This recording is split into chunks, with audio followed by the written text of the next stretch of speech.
That is not the way we expected tonight to go. I'm okay with a loss. I'm okay with the Maple Leafs coming out and maybe having a West Coast dump, which we'll talk about in just a moment. But holy Hannah, a 6-2 loss to the Vegas Golden Knights. And there's lots to unpack in this game, from phantom trips to Keefe being tossed out. But before I get into that, joined by my good buddy from the Locked On Leafs podcast, David Morisuti. David, how are you feeling after that one? Not so hot. I mean, look, the Leafs just got fed their own medicine, right? Like thumped. It's disappointing because if any of you guys that listen to Locked On Leafs podcast, I kind of said what worries me about this team has been their play at home, right? Like, I hope that they can bring some of that momentum that they had on this road trip and get it home, and they did the exact opposite, right? And that's frustrating. It's not that they lost, it's how they looked in this loss, right? If they were working hard, if it was a close game, sure, yeah, you lose a close one. It happens. But to lose like that, people have short memories. They're going to think of their own. Some people are going to look past the 7-game win streak and be like, yeah, but now you just got absolutely dummied at home in a game where you're trying to keep on track with Boston and Florida in your division, and you go and you lay a stinker like that. Yeah, listen, like I said, I'm okay with a loss. I'm okay with you coming off the West Coast swing and having a bit of a clunker of a game. But a game like this, it just did not seem like the effort was there, especially the second period forward. Clark Monroe chiming in, didn't hate the first period. But I look at this and I say, wow, there was many, many opportunities for this team to take the charge. And one thing that I'm wondering here, okay, so you come off that West Coast trip. Do you believe that the dump is real, that you can have that time zone switch, that problem where, you're rolling on the road, you're not at home, you're not gripping your stick as tight, and then you get home and all of these things come crashing back down? Of course, no Timothy Liljegren. Yeah, I'm wondering, do you believe in the West Coast dump?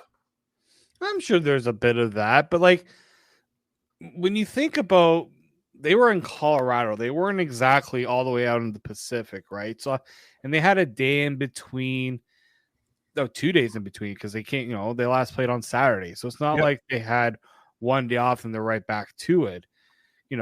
Vegas is also on a road trip, right? They're playing on the road. So that part really doesn't gel too much with me. I can get maybe being back home, you get a little more comfortable, right? You're in your familiar surroundings.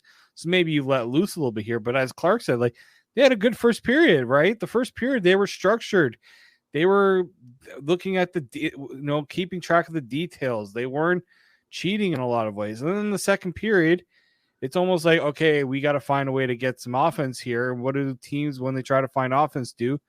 They try to cheat a little bit. And unfortunately, Vegas upped the pressure and they couldn't deal with it.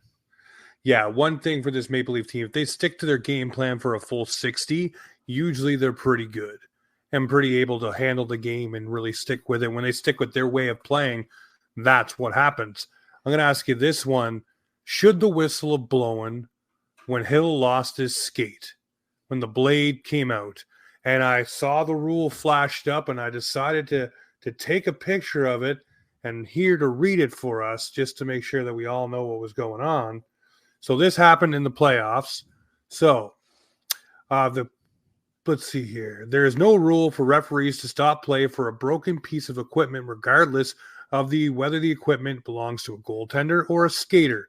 The lone exception is when referees may stop play after a goaltender has lost his helmet. So that play should not have been blown dead. Even though the puck blew the zone, it should have kept going because there is no danger immediately to the goaltender. All it is a broken piece of equipment. And like they said on the broadcast, if you lose a skate blade as a skater, they do not stop the play. You have to get yourself off the ice. So the goaltender is no different in that regard. It says right in the NHL rulebook, that is something that you do not blow dead. So I'm wondering, do you think that whistle should have blown?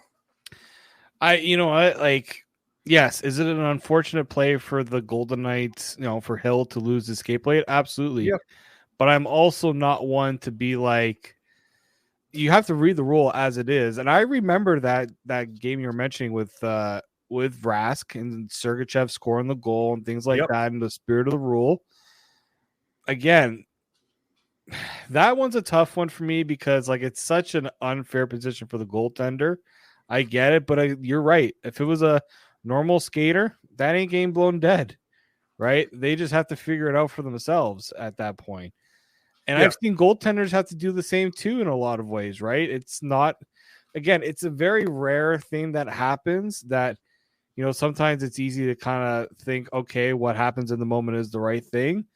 But in a game like this, where there's a lot going on and a lot of ways that the officials were, you know, the spotlight in the wrong way, I can see why this is something that will be very contentious for fans. So, like, I wish it was blown dead. It's not ideal, right? I think you got to roll with it as the rule stipulates. But, you know, they were saying during the intermission that it was the right call. But again, it all depends on all the situations playing into account. Yeah, I mean, I think it should have been a puck freeze, but it is what it is. That, to me, just a microcosm of what happened in this game. Lots of different calls and stuff like that. And we'll talk about a couple here about the Keefe situation. One thing I'm wondering too, and I'm going to make a video about this, should they have challenged the high stick on Pietrangelo? I think they should have. It did look like it was high, and that could have called back a goal, kept the Leafs a little tighter, and allowed this game to be contested differently. And I know a lot of people are going to listen to this and say, oh, they're whining because the Leafs lost. It's not whining. I think they should have challenged that. What's the least that could have happened? They got that one goal, and then they go on a power play. At least you show that you're sticking up for your guys. I get that they don't believe it was 100% conclusive. It would have been a high stick because everybody's interpretation of the shoulder and height and all that stuff is different, but that stick was definitely high. What do you think, David? Is that a high stick? Because to me it was. Well, that one's an easy one, right? Like the replay clearly showed that it was above the shoulder. But the issue here is, and look, I kind of harped on the ref for being right there when it happened. It's a tough play to call in the moment because it wasn't an obvious, like he has it high up in the air. He has it just over the shoulders. So like the thing about that one there is you have an opportunity to challenge it and, you know, see if you can get a call back. I understand yes, Vegas scores, they go up on the if the challenge doesn't work, they go on the power play and have a chance to really put it away. But in that game, right, that's the difference between a 3-2 lead, right, with the Leafs scoring later, right, a 3-1 lead and a 4-1 lead, right? Yeah. Those moments there, they matter. Still kind of, it still kind of mattered, right? And so I get it. I get why the challenge happened. I just think maybe they felt like, look, we might not win this one, and it's just going to put us in a worse situation. But again, it's one of those in the moment you wish it happened, and then you know it kind of gets put in the spotlight more because of how the game all turned out. No, I fully agree with you on that. And I look at this here too, and I say, okay, now we have Sheldon Keefe being tossed. You know he's going to get fined. I bet you that is happening. What's funny is, though, he was tossed when he was calm. He was calmly barking at the referee. There was no explicitives. Mike Johnson even said on the bench, he said there was no swearing when he got thrown out. He basically cooled himself off and then wanted to talk about it. And the ref, I guess, just had enough. Now, we had Dave Jackson on not too long ago, and he said that, you know, he was one of the ones that would give, you know, a coach a long leash, especially something like that phantom trip.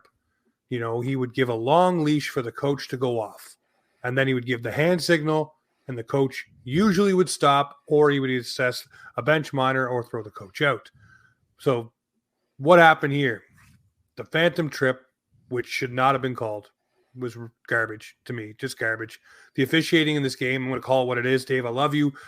I know you're going to watch this game when you get better. Not you, David, but I'm talking about Dave Jackson. I know when you're healing it up on your feet, you're going to look back at this one and we will probably have some exchanges. But the officiating in this one was bad. It just is. And it's not bad just by Leaf standards. You can see online that there are a lot of people talking about, wow, some of the things that happened here. But Keefe being tossed. Do you think he should have got his money's worth, much like the bench bosses in the MLB do when they get tossed? They just finally, screw it. I'm already out of the game. I'm gonna let you have it. I'm just gonna go absolutely bonkers and just make it so my team knows I got their back, and the stuff is ridiculous. I think Sheldon Keefe should have got his pound of flesh. Well, that's the thing, right? You do it there. That you don't necessarily need to do it in the post game, right? In the post game, right? I mean, everyone's like, now, Sheldon, go get yourself fined to like make it worth it.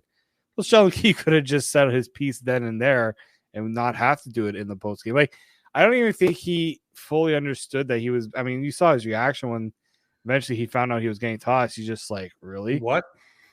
Yeah. So it's so petty because like earlier in the week, Garrett Rank was being, trotted out for that, no goal call, right, in the Blues game, right? Yep. Everyone was like, oh, look at this guy. It's so entertaining, things like that.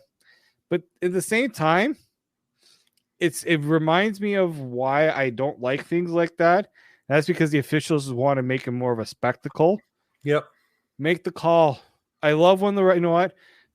I know some guys, it's funny when they do it, but at the same time, it also gives credit to those who say that the refs want to be a part of the show. Yep. They want to make themselves a part of the game. When you do things like that, it kind of proves that point a little bit more. It makes that point a little more close to home. In this situation, yeah, like I think when Keefe was initially calling him out on the penalty, like MJ on the broadcast was saying, like the Rank was saying enough. Like he was telling him enough. You make a bad call, you're going to hear about it, right? Like everyone's got the ability to see it with replay in slow motion. If you make a bad call, you're going to have to hear about it. And unfortunately for Sheldon Keefe, not much you can really do about it, right? Like he did what he could do. Do I think the referees sometimes, get a little too carried away and think they kind of have a little more power than I think they should? Yeah, I think so. Like in a game that close, I've seen worse things not get called, and then that penalty happens, and I'm just like, where's the consistency? And I think that's the biggest issue, right?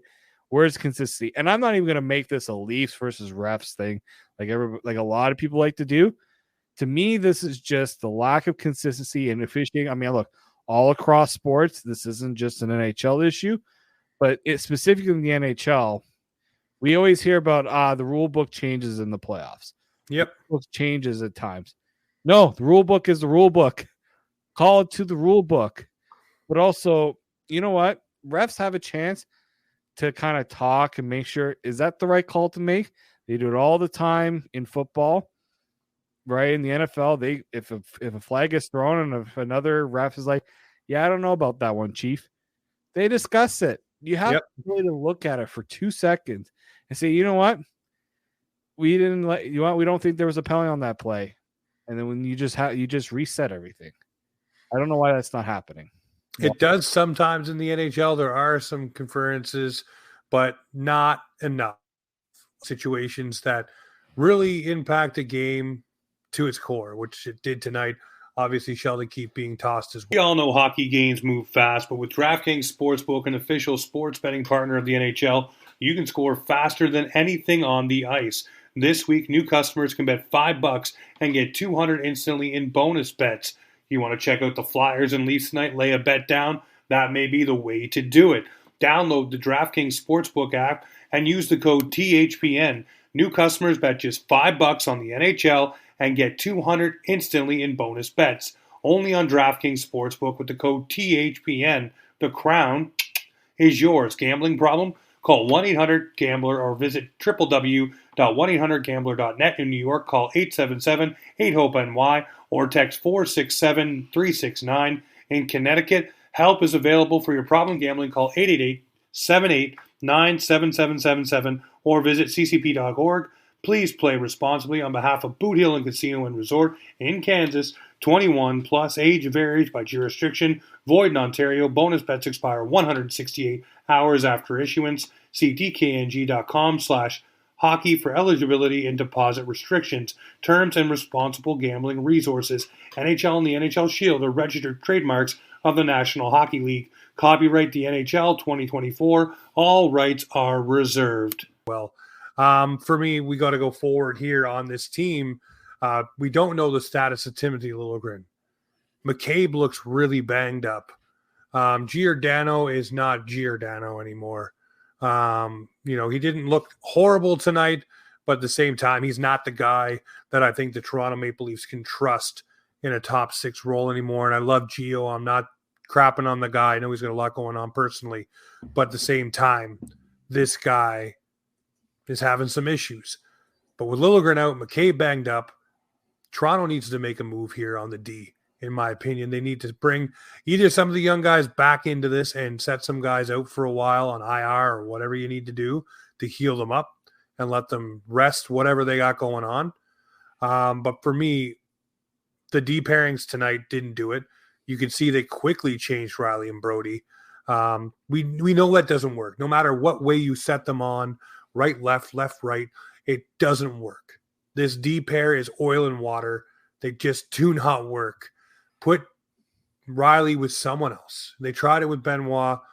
Maybe that's the kind of guy you need. I said earlier today, Luke Shen, you go find a mold like that for Morgan Riley to play with. Someone who plays from the red line back and lets Riley do his thing, can be physical. You get a guy like that, you lock yourself in, you're pretty good. But the D pairings right now, it's crazy to say with Liljegren out, as much as we were, ragging on him 3-4 weeks ago, he was the reason everything kind of stabilized once they moved everyone where they needed to be. What are your ideal pairings right now for you, David? Because obviously what went on tonight is not going to work. Yeah, honestly, I don't know why Sheldon Keefe thought bringing those two back together was going to be a good idea.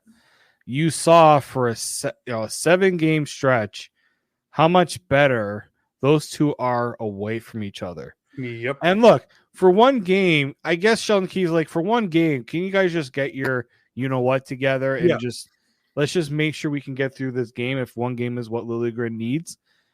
But at the same time, this is where, you had a whole sample size of this season to know that it wasn't going to work.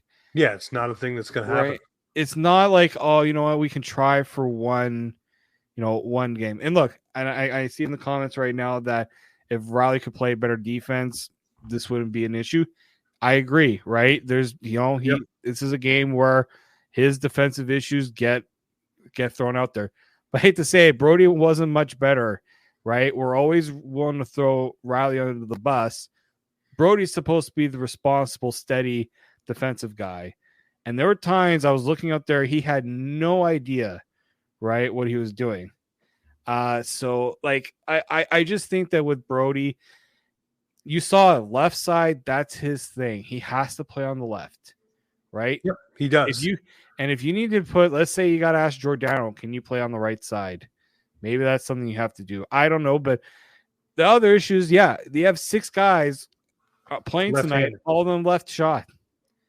This is where yes, and I know you're down 2 right shots with Liljegren out and Connor Timmins out.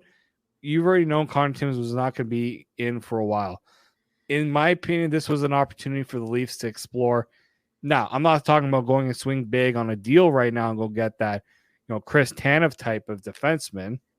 That's more of a panic. But you got a week now, man. I would say probably start to make your moves and get your ducks. You got to start looking. This is a game here where if you're Brad Shillivan, you're like, this is not something we can just sit and wait on, right? It's you're losing an opportunity right now to really get this team in a proper position to be in a good spot going into the playoffs. But it screams to my biggest issue is that where are the guys down below in the AHL? We've only had one right shot defenseman come from the Marlies the last few years, and that's Timothy Liljegren. Isn't Rafai a right shot guy too? No, he's a left. He's a lefty. Okay, he's a lefty too. Where are the right shot guys? Find guys.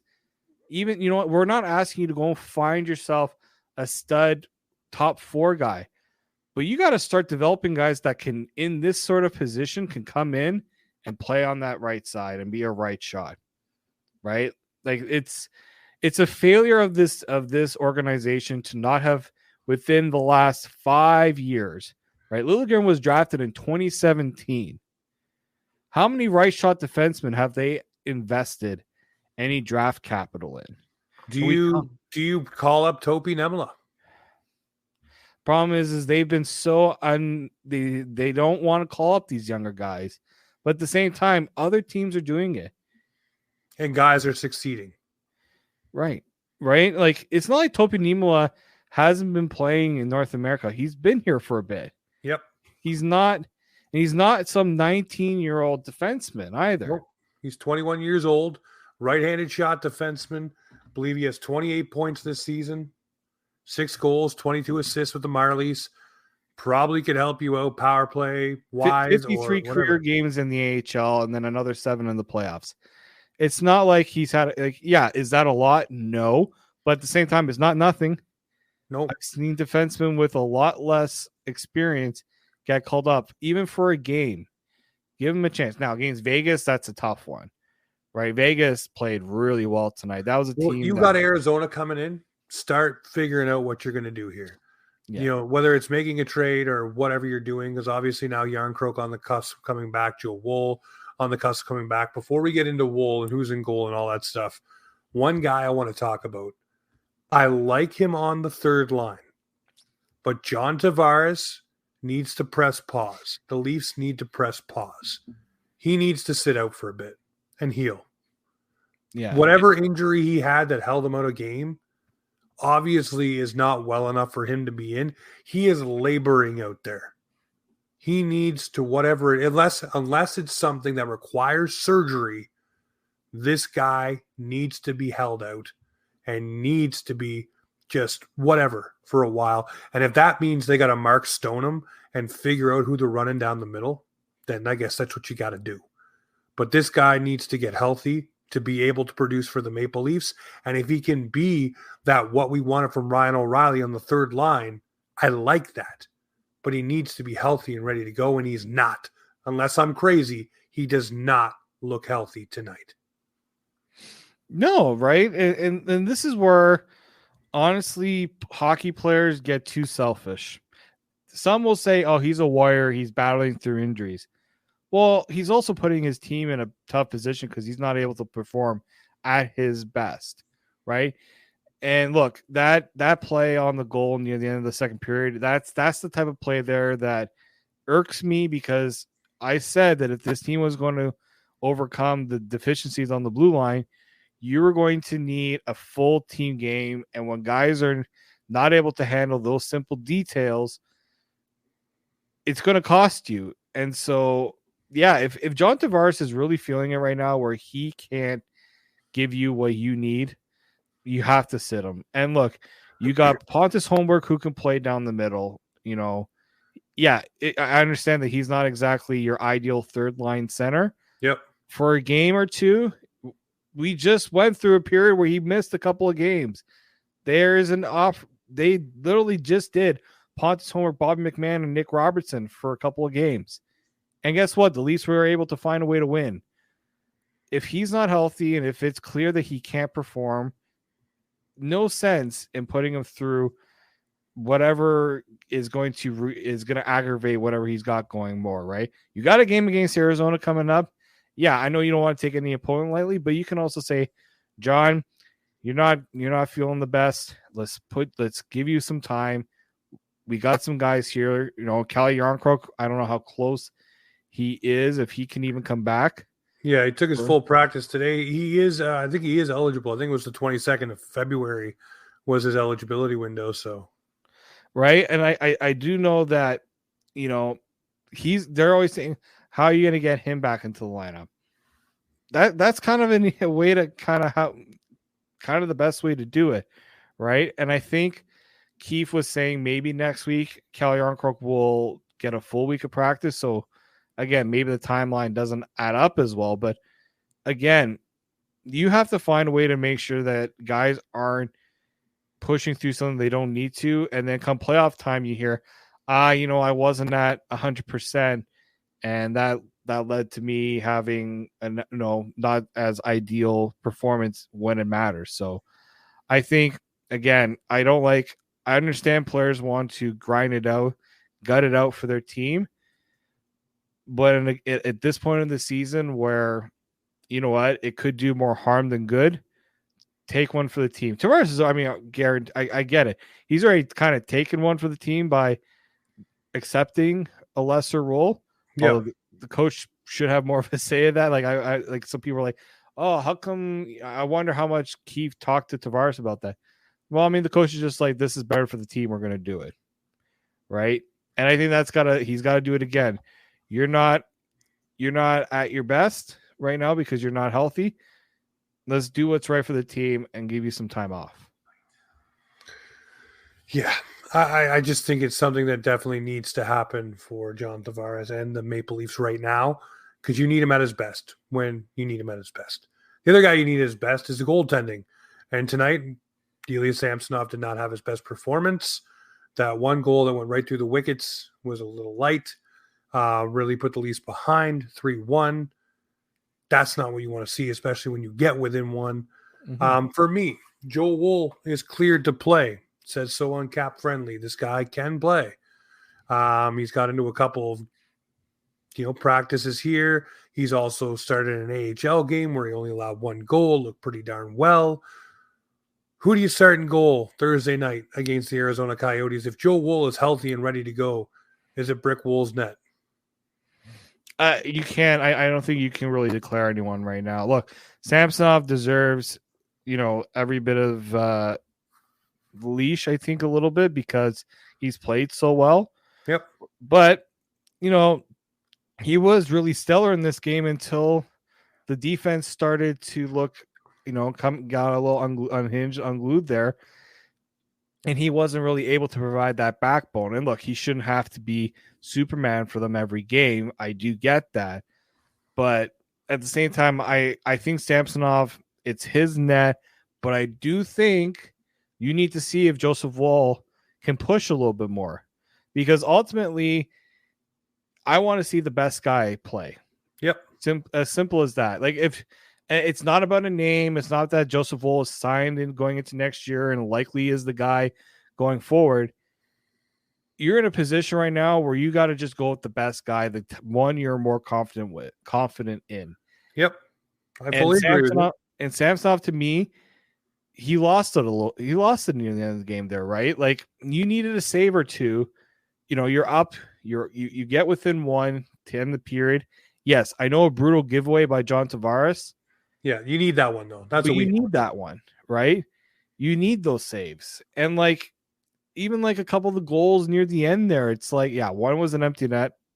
Take that one away, but there are some I'm like, gotta get a save here. Yeah, right. And look, he was incredible against Colorado. It was a big reason why they won that game. But you're gonna need to do that a little bit more in the playoffs, right? And that's where I think a lot of people are maybe seeing why can't we see what Joseph Woll can do and see if they can he can push himself a little bit more.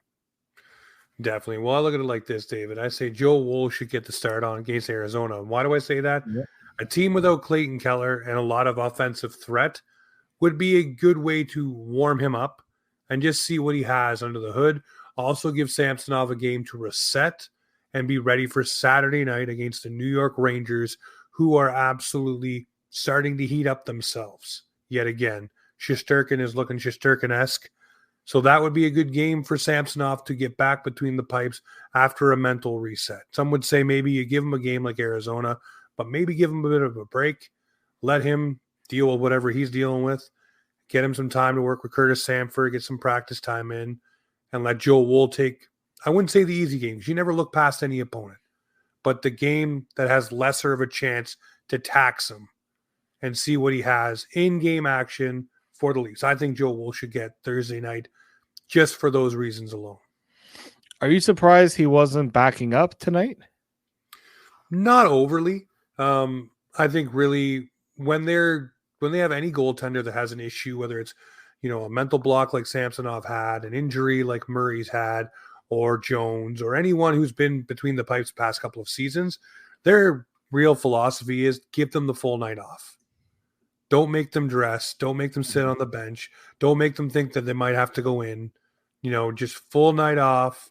You're here just to observe and be a part of the team, up in the press box, all that stuff. They really believe in that, and they've done it with Samsonov a few times. He wasn't hurt or anything, but they just said he's not going to be dressing his back up. He's going to sit up in the stands. And I could see this happening, especially as they go down the stretch, where they're going to carry 3 goaltenders, everyone. Yeah. I can see them saying, okay, Wool's not playing tonight. Okay, he's going to be in the press box. Jones will back up. Samsonov's not playing tonight. Okay, he'll be in the press box and Jones will back up. Just so they can have a full time off. You don't need to dress. You don't need to go through warm-ups. All the hoopla you usually do. You don't need to do those things. And it allows the other guy who's kind of in limbo, which is Jones, to be a part of the team, be on the bench. And if you have to call him into a game, you're not taxing your next starter. You're taxing the guy who's third in line. So it kind of could work to the Leafs' benefit for that strategy-wise. But for me, I think that's what you do. And that's why I think Joe Wool wasn't dressed tonight. Yeah, and I think the other point with Joseph Wool, too, is I think Carter Harden brought up on when he was talking with Kipper and Bourne today was Joseph Wool never technically lost the net either. Nope. And I don't like when people say, he was injured. The other guy played well. Now he lost it. Well, it's not his fault. If you remember, the reason why he got injured was because he was literally playing Superman. Unfortunately, humans can't do what Superman can do. And we found that out, right? And so to me, I that's the benefit, as you said, with having the 3 goaltenders. You don't have to have a guy dress and do any extra work that they don't need to. And I think I can't confirm if this was an official Leaf source or if this was actually what Samsonov saying, but he seemed to be kind of angry right after this. The quote apparently is, "I'm not angry, I just want to rest." That's the quote that I just saw from Leafs latest. Again, I haven't seen anyone else tweet that, but to me, that's the other thing I think needs to be looked at here is that Ilya Samsonov has done very well since his return. Yep. You also have to keep in mind of the mental impact of playing him a lot because they played Jones, in the back-to-back. They did against Anaheim because that was kind of an easy one to throw at him. Yeah. But you're going to have to do more than just give Samsonov the second half of a back-to-back off here. Because I think as much as, physically it's going to be tiring, I think mentally too, to put him in so many games is going to maybe undo a little bit of the work he did before, everything kind of was going in the wrong direction for him. That's why I'm saying you start Joe Wool on Thursday. That gives him basically tomorrow, Thursday, Friday, and then you start to ramp up for Saturday's game. Mm-hmm. Yeah, I think that's the easiest way to go about it. Now, is it unfortunate that you don't really have a steady plan? Sure, but I think the big one here is you got to get Joseph Wool going. I know that there was a big hurdle, and it seemed like when you were listening to Sheldon Keefe last week, they were kind of waiting on Joseph Wool to let them know when he was good, rather than them trying to say when in that situation. But I think now you called him up, he's there, you might as well use him. If you already saw that he played a game, didn't seem like there were any setbacks. You got to rip the Band-Aid off. You're gonna have to get him back in there. Well, we're going to start to get some answers, obviously, tonight. We'll see what happens with Sheldon Keefe in the league. We'll see what happens as we head towards Thursday for the goaltender status, Calle Jarnkrok status, John Tavares, Timothy Liljegren. The list goes on and on here in Leafland. Leaf fans, I'm going to leave you with this one. The Leafs need to look in the rearview mirror as Detroit is now 2 points back for third place in the Atlantic, and Tampa is only 5 away from catching. So there are lots of things to start to think about if you're the Toronto Maple Leafs. Maybe move sooner than later. But ladies and gentlemen, I want to thank my buddy David Morisuti of the Locked On Leafs podcast for joining me, always up for a chat. But you know what this is right here. This is Offside Hockey Talk, where the Maple Leafs and hockey come to talk.